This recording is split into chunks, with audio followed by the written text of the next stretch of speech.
के लिए एक बात ये कि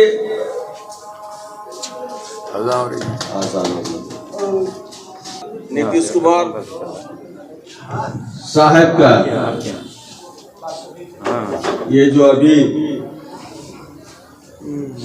तरक्याती प्रोग्राम हो रहा है, जो सफर चल रहा है लोगों का, सिर्फ हम अपने भाइयों से गुजारिश करेंगे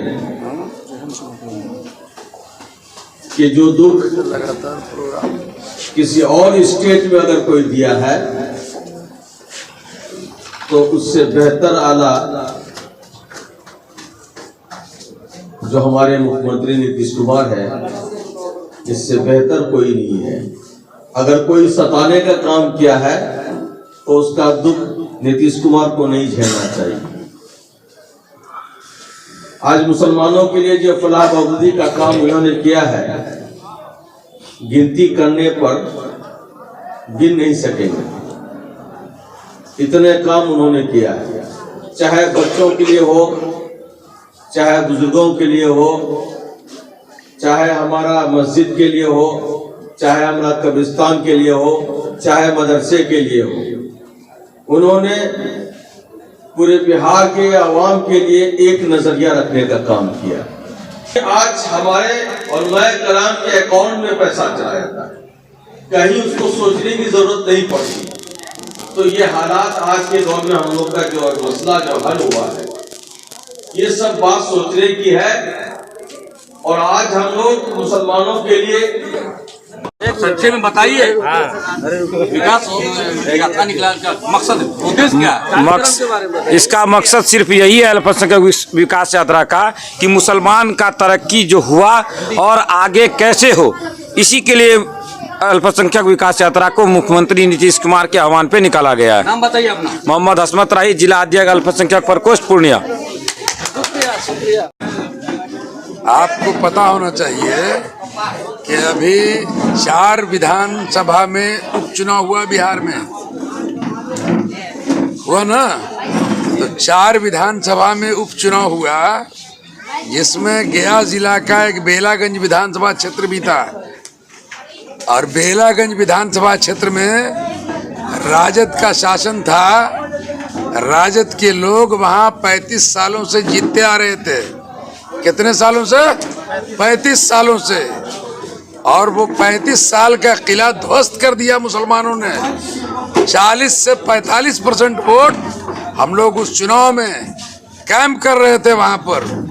अशरफ अंसारी साहब भी थे, पूरी टीम थी हम लोगों की, हम लोग कैंप कर रहे थे।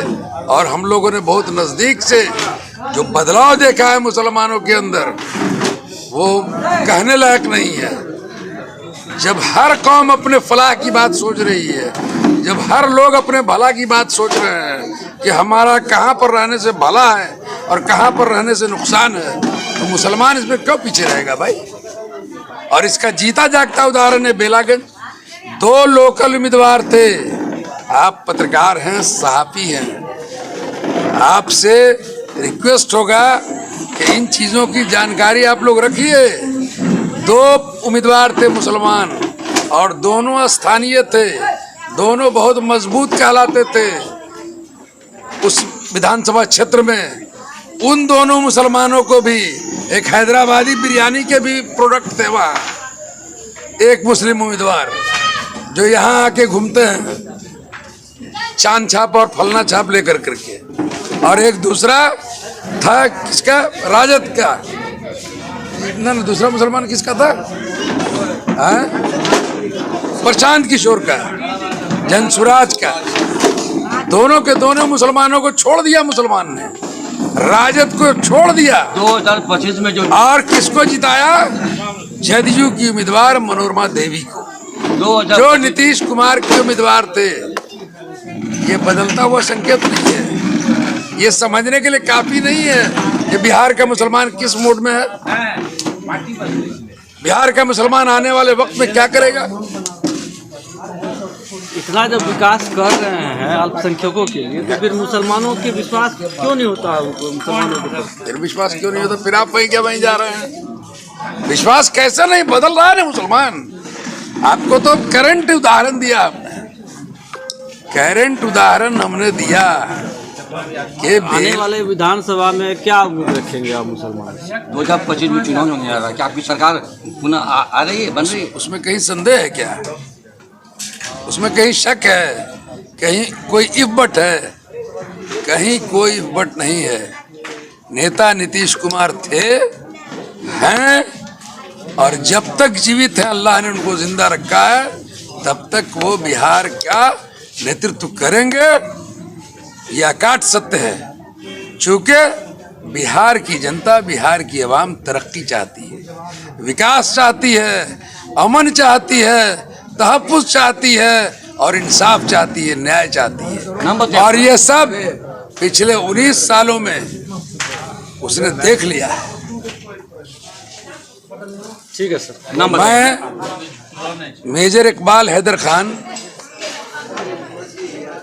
जनरल सेक्रेटरी हूँ, प्रदेश महासचिव हूँ बिहार प्रदेश जदयू का, और अल्पसंख्यक प्रकोष्ठ का बिहार का प्रभारी हूँ।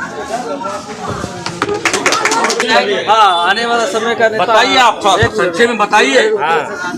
विकास का निकला मकसद, उद्देश्य क्या है? इसका मकसद सिर्फ यही है अल्पसंख्यक विकास यात्रा का कि मुसलमान का तरक्की जो हुआ और आगे कैसे हो, इसी के लिए अल्पसंख्यक विकास यात्रा को मुख्यमंत्री नीतीश कुमार के आह्वान पे निकाला गया है। नाम बताइए अपना। मोहम्मद हसमत राही, जिला अध्यक्ष अल्पसंख्यक प्रकोष्ठ पूर्णिया।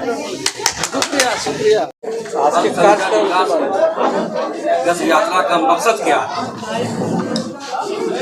अल्पसंख्यक विकास यात्रा अक़लियती तरक्याती सफ़र का ये मकसद है कि माननीय मुख्यमंत्री श्री नीतीश कुमार, बिहार के वज़ीर आला ने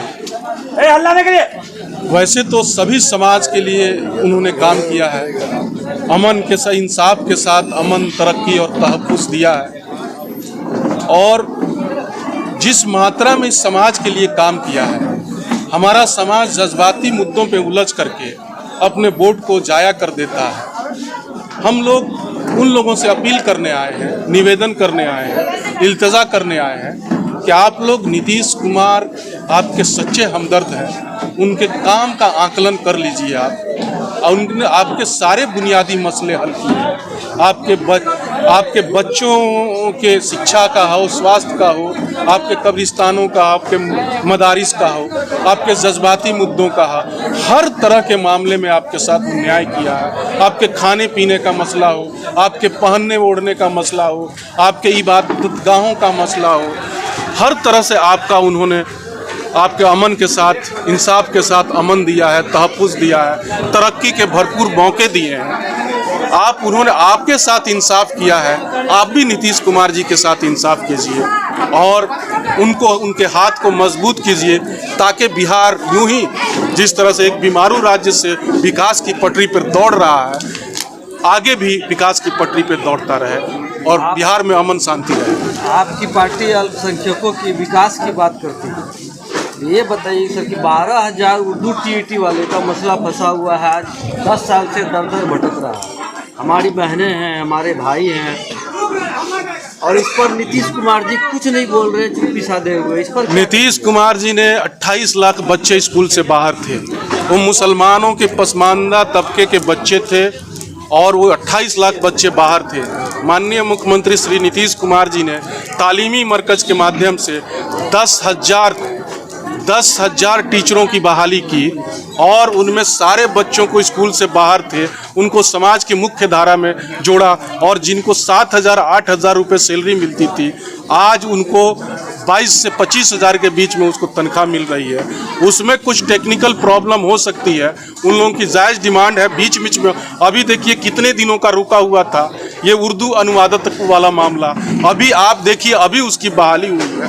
उसमें माननीय मुख्यमंत्री जी के पर भरोसा कीजिए, इतना सब काम किए हैं, उसके हिसाब से वो भी करेंगे। उन्होंने तो 10 लाख नौकरी और 20 लाख रोजगार का दिया, आप तो 12 लाख नौकरी और 20 लाख रोजगार की बात कर दी, और वो दे रहे हैं। कोई ऐसा राज्य है जिसमें एक दिन में 1-1 लाख, 1.5 लाख, 3-3 लाख लोगों को नियुक्ति पत्र बांटा हो? नीतीश कुमार जी लगातार लोगों को रोजगार दे रहे हैं, लगातार नौकरी दे रहे हैं, और इन लोगों को भी कुछ टेक्निकल प्रॉब्लम हो सकती है। आने वाले दिनों में इन लोगों की भी जायज़ मांगे पूरी होंगी। आजकल अभी अखबारों में या फिर